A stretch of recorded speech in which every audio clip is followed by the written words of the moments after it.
إن الحمد لله الأكرم الذي خلق الإنسان وكرمه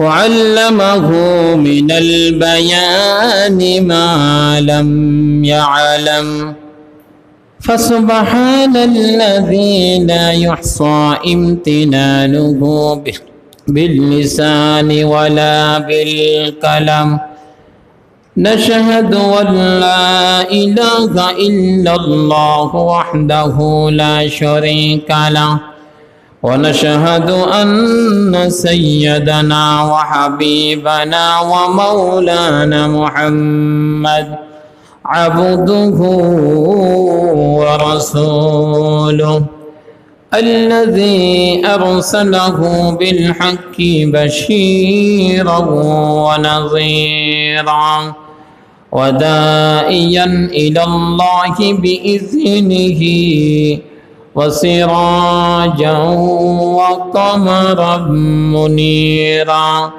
فقد قال الله تعالى في كلامه المجيد وفرقانه الحميد أعوذ بالله من الشيطان الرجيم بسم الله الرحمن الرحيم إن الله وملائكته يصلون على النبي يا أيها الذين آمنوا صلوا عليه وسلموا تسليما اللهم سيدنا مولانا محمد وعلى علي سيدنا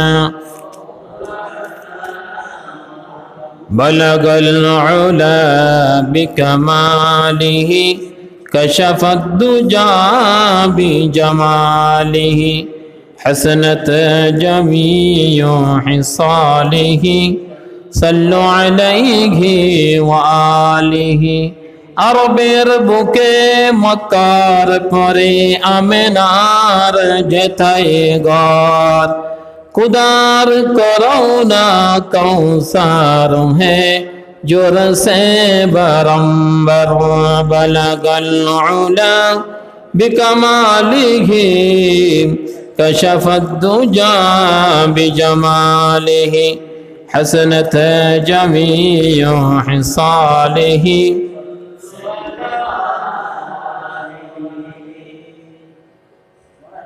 সম্মানিত আল্লাহর মসজিদের মেহমান বিন্দুরা, আল্লাহ পাক আমাদেরকে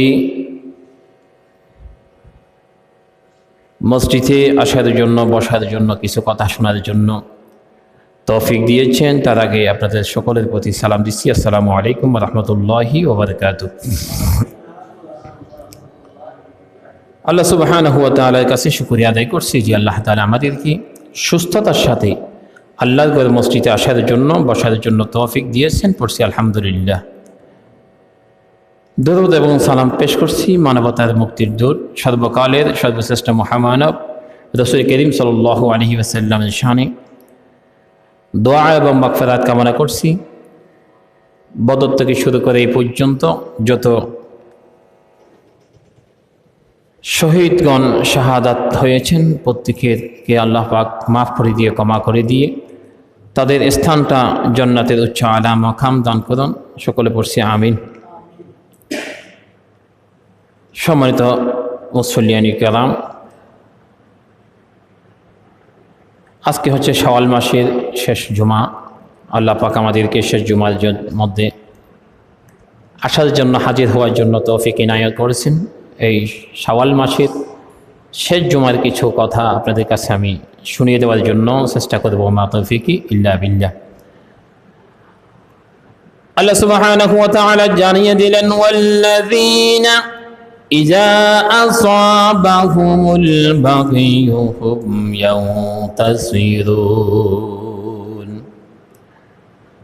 আল্লাহ রাব্বুল আলামিন বললেন, যারা অত্যাচারিত হবে প্রতিরোধ করেন এবং সেখানে যেখানে অত্যাচারিত হবে, জুলুমের শিকার হবে, আল্লাহ পাক বললেন তোমরা সেখানে ইনসাফের জন্য চেষ্টা করো, ইনসাফের জন্য তোমরা সেখানে চেষ্টা চালাও। সমস্ত নবী এবং রসুলদেরকে আল্লাহ পাক এই পৃথিবীর মধ্যে পাঠালেন ইনসাফ এবং মানুষের অধিকার, সমস্ত কিছু যে মানুষ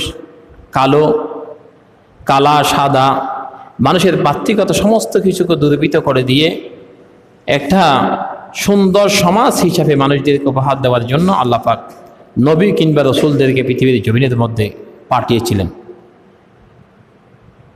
যতগুলি নবী এবং রসুলকে দুনিয়ার জমিনের মধ্যে পাঠালেন, সেখান থেকে 4 জন নবী এবং রসুলকে আল্লাহ পাক পৃথিবীর মধ্যে এখনো পর্যন্ত বাঁচিয়ে রেখেছেন।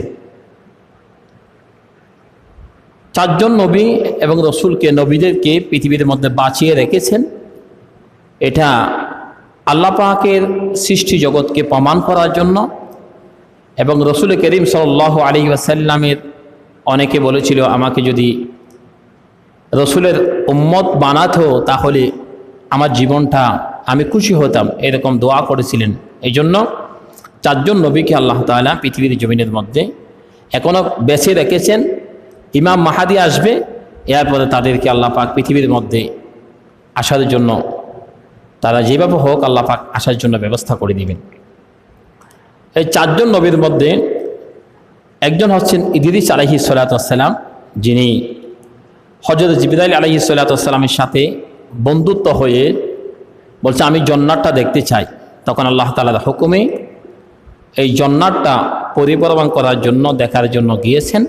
জান্নাতটা দেখে বলল যে এত সুন্দর জান্নাত, আল্লাহ তাআলা বললেন জান্নাত একবার কেউ ঢুকলে এই জান্নাত থেকে বের হবে না, সুতরাং আমি এখান থেকে যাব না, আমি এখানে থেকে যাব।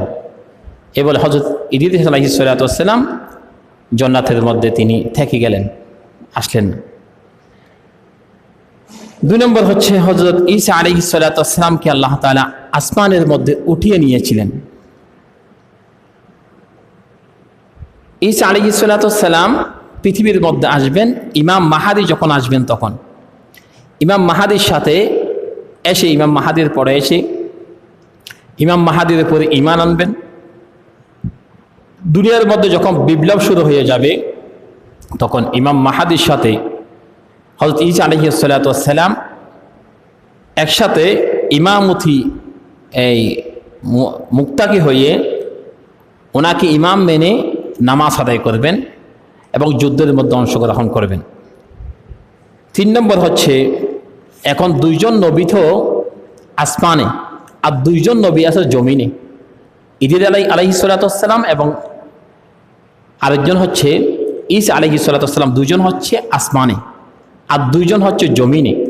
জমিনে যে 2 জন নবী আছে, একজন হচ্ছে হযরত হিজর আলাইহিস সালাতু ওয়াস সালাম, যিনি জমিনের মধ্যে পানির মধ্যে থাকেন, পানির মধ্যে উনি অবস্থান করেন। আরেকজন হচ্ছেন হযরত ইলিয়াস আলাইহিস সালাতু ওয়াস সালাম, যিনি পাহাড়ের মধ্যে মানুষের সমস্ত কিছুর দায়িত্ব হিসাবে আল্লাহ পাক পাহাড়ের জন্য দায়িত্ব দিয়েছেন। তাহলে একজনকে পাহাড়ের দায়িত্ব দিয়েছেন, একজনকে পানির মধ্যে, যাতে করে মানুষদেরকে বিপদগামী না হয় সেটার জন্য নবীদেরকে পানির মধ্যে পর্যন্ত আল্লাহ পাক দায়িত্ব দিয়েছেন, শুধুমাত্র উম্মতকে, আল্লাহর বান্দাদেরকে সমস্ত বিপদ আপদ থেকে বাঁচানোর জন্য। সুবহানাল্লাহ। তাহলে কয়জন নবী? 4 জন নবী, 2 জন জমিনে, 2 জন আসমানে। এখন এই নবীদেরকে পাঠালেন শুধুমাত্র আমাদেরকে দাওয়াতগুলি